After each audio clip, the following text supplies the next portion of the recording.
C'est le moment où vous m'apprenez justement votre métier, Raphaël Boitel. Je suis impatiente. Mais ça passe trop vite. Bah, dites donc, très bien. Alors, on est parti très, très rapidement, là. Ouais, non. Alors, moi, je vais enlever mes chaussures parce que je sais ce qui m'attend à peu près. Donc, je vous écoute. Qu'est-ce qu'on va faire, Raphaël Boitel? Qu'est-ce que je vais apprendre? Alors moi, c'est vrai que souvent quand je donne des stages ou même quand je commence une création avec une nouvelle équipe, je parle toujours de la spirale.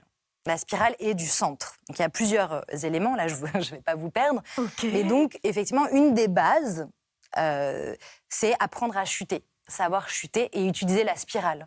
Donc moi je fais tout un travail... La spirale, c'est-à-dire la spirale, en fait, qui part du centre et le côté vraiment... D'accord. Très martial aussi. Et en fait, dans les arts martiaux, alors moi, je suis partie au Japon,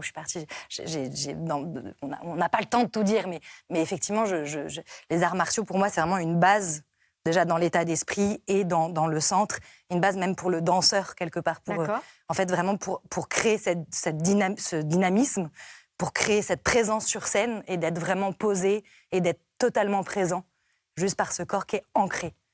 Donc le centre, il y a vraiment déjà cette question du centre. Moi, je fais tout un exercice, par exemple, comme ça. D'accord. Voilà, là, c'est un de mes maîtres d'arts martiaux qui m'a juste appris cette position où là, il faut être très...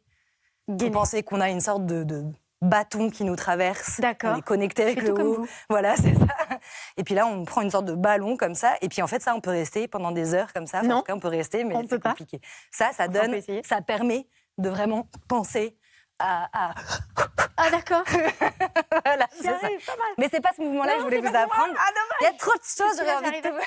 Alors, chuter. Donc là, on va penser, par exemple, on va imaginer que la main est une sorte d'aimant, le doigt, et cet aimant va nous amener au sol un peu directement. Et on va passer par la spirale. Je le fais rapidement une fois pour vous montrer. D'accord. Ça, c'est cette chute qui passe par la spirale.